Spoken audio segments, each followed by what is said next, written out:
বাংলাদেশের যে নির্বাচন হবে আশা করি সেটি বাংলাদেশের গত এই 50 বছরের ইতিহাসের অবাধ, সুষ্ঠু, নিরপেক্ষ এবং একটি গ্রহণযোগ্য নির্বাচন। কাজে এই নির্বাচনে আপনাদেরকে সিদ্ধান্ত নিতে হবে, আপনারা কোনো ধান্দাবাজ, চান্দাবাজ, মাফিয়া, দখলদার, সন্ত্রাসীকে ভোট দিয়ে জনপ্রতিনিধি বানাবেন নাকি সাধারণ মানুষ, সমাজ সেবক, নতুন প্রজন্মের প্রতিনিধিদেরকে বেছে দিবেন।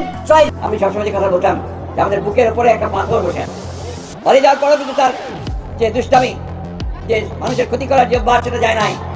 দিল্লিতে বসে সে ষড়যন্ত্র করছে, চক্রান্ত করছে এবং বলছে তোমরা সবাই তৈরি হও, আমি একদিন টুপ করে চলে আসবো। যখন পদ্মা সেতু তৈরি হলো, তা আমরা যখন পদ্মা সেতু দুর্নীতির কথা বললাম, আমাদের নেত্রী দেশনেত্রী বেগম খালেদা যখন বললেন, তখন সে বললো খালেদা জিয়াকে এবার ওই পদ্মা ব্রিজ থেকে টুপ করে নিচে ফেলে দাও। কিন্তু একটা কথা তাকে মনে রাখতে হবে, এই দেশের মানুষের উপর সে যে অত্যাচার করেছে, এই দেশের কত মায়ের বুক সে খালি করেছে, কত বাবার সন্তান হারিয়েছে, কত সন্তান তার পিতাকে হারিয়েছে, এই কথা মানুষ কখনোই ভুলবে না। হাসিনা সরকারের অত্যাচার, নির্যাতন, নিপীড়নে আপনারা অনেকেই বাসাতেও থাকতে পারতেন না। বন্ধুগণ, আজকে আমরা হাসিনা মুক্ত হয়েছি, কিন্তু এখনো আমাদের যে লক্ষ্য একটা গণতান্ত্রিক ব্যবস্থায় ফিরে যাওয়া, এখন পর্যন্ত কিন্তু আমরা সেই গণতন্ত্রে ফিরে যেতে পারি না। এখানকার লোকেরা আপনারা অনেকেই গত 15 বছর ধরে কোনো ভোট দিতে পারেননি। আমরা আজকে যখন এখানে একসাথে হয়েছি, তখন আমরা একটু দম খুলে প্রাণ ভরে নিঃশ্বাস নিতে পারছি। কিছুদিন আগে আমরা সেই নিঃশ্বাসটা নিতে পারিনি। আপনারা জানেন যে হাসিনা সরকারের অত্যাচার, নির্যাতন, নিপীড়নে আপনারা অনেকেই বাসাতেও থাকতে পারতেন না। অন্য এলাকায় গিয়ে, অন্য পাড়ায় গিয়ে আপনাদেরকে থাকতে হতো, ছেলে মেয়েদের সঙ্গে দেখা করতে পারতেন না। এই একটা অবস্থা কিছুদিন আগে ওখানে ছিল। বিগত 5ই আগস্টে আপনাদের এলাকায় অসংখ্য শিশু, নারী, যুবক ও ছাত্র প্রাণ দিয়েছে আমাকে পুলিশের গুলিতে, ঠিক না? একদিনই বোধ হয় 19 জন, আমার যতদূর মনে পড়ে। এই একটা ভয়াবহ অবস্থা দীর্ঘ 15 বছর। আমি সবসময় যে কথা বলতাম যে আমাদের বুকের উপরে একটা পাথর বসে আছে। এই প্রথম আমরা আজকে এখানে সভা করছি, দেখছেন আমাদের মধ্যে কিন্তু কোনো আতঙ্ক নাই, আমাদের মধ্যে একটা স্বস্তির ভাব আছে সকলে, তাই না? এই অবস্থাটা আমাদের ছেলেরা, আমাদের মানুষেরা, আপনারা দীর্ঘদিন সংগ্রাম করে, লড়াই করে, বুকে রক্ত ঢেলে দিয়ে এই অবস্থাটা আপনারা ফিরিয়ে নিয়ে এসেছেন। আজকে হাসিনা পালিয়ে গেছে, হাসিনা পালিয়ে গেছে জনগণের রোষের মাধ্যমে, জনগণের ক্ষোভের কারণে, জনগণকে তাড়া করে দেশ ছাড়া করেছে, তাই না? অথচ দেখেন এই কিছুদিন আগে সে বলেছে যে হাসিনা দেশ ছেড়ে পালায় না, বলছিল না? আজকে সে পালিয়ে গেছে। পালিয়ে যাওয়ার পরেও কিন্তু তার যে দুষ্টামি, যে মানুষের ক্ষতি করার যে অভ্যাস, সেটা যায় নাই।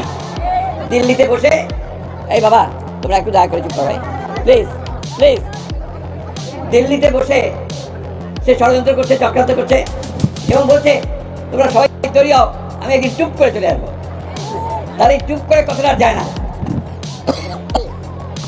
আমাদের মনে আছে যখন পদ্মা সেতু তৈরি হলো, তা আমরা যখন পদ্মা সেতু দুর্নীতির কথা বললাম, আমাদের নেত্রী দেশনেত্রী বেগম খালেদা যখন বললেন, তখন সে বললো খালেদা জিয়াকে এবার ওই পদ্মা ব্রিজ থেকে টুপ করে নিচে ফেলে দাও।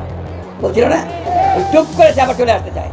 কিন্তু একটা কথা তাকে মনে রাখতে হবে, এই দেশের মানুষের উপর সে যে অত্যাচার করেছে, এই দেশের কত মায়ের বুক সে খালি করেছে, কত বাবার সন্তান হারিয়েছে, কত সন্তান তার পিতাকে হারিয়েছে, এই কথা মানুষ কখনোই ভুলবে না।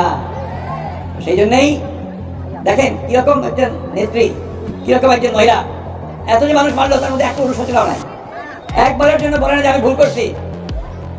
এটা একটা ভয়াবহ, আমরা যেটা কথা বলি যে উনি একজন আসলেও একটা সেই আমরা যেটা বলি সবসময় যে একটা দূত, একটা আপনার ভয়াবহ একটা পাথরের মতো আমাদের বুকের উপর বসে আছে, এই সেখানে বসেছিল। আজকে সে গেছে, আমরা শান্তিপূর্ণ কথা বলতে পারছি। বন্ধুগণ, আজকে আমরা হাসিনা মুক্ত হয়েছি, কিন্তু এখনো আমাদের যে লক্ষ্য একটা গণতান্ত্রিক ব্যবস্থায় ফিরে যাওয়া, এখন পর্যন্ত কিন্তু আমরা সেই গণতন্ত্রে ফিরে যেতে পারি নাই। আমাদের একটা সরকার আমরা দিয়েছি, সেই সরকার হচ্ছে অন্তর্বর্তীকালীন সরকার। তাদেরকে দায়িত্ব সুনির্দিষ্ট করে বলা আছে যে তারা এই এত জঞ্জাল তৈরি করেছে হাসিনা, দেশের অর্থনীতিকে ধ্বংস করে দিয়েছে, বিচার ব্যবস্থা ধ্বংস করেছে, প্রশাসনকে ধ্বংস করে দিয়েছে, এটাকে ন্যূনতম ঠিক করে সংস্কার করে সে নির্বাচন দেবে। তারা সেই নির্বাচনে যারা অংশগ্রহণ করবে, তারা জনগণ যাকে চাইবে তাকেই তারা ক্ষমতা নিয়ে আসবে, তাই তো নাকি? আমি বারবার আপনাদের সঙ্গে একটা কথা বলতাম যে আমার ভোট আমি দেবো, যাকে খুশি তাকে দেবো, তাই না? এখানকার লোকেরা আপনারা অনেকেই গত 15 বছর ধরে কোনো ভোট দিতে পারেননি। সিটি কর্পোরেশন ইলেকশনে দাঁড়িয়েছিলেন, সিটি কর্পোরেশন ইলেকশনেও আপনাদের ভোট জোর করে কেড়ে নিয়ে চলে গেছে, আপনারা ভোট কেন্দ্রে যেতেও পারেনি, তাই না?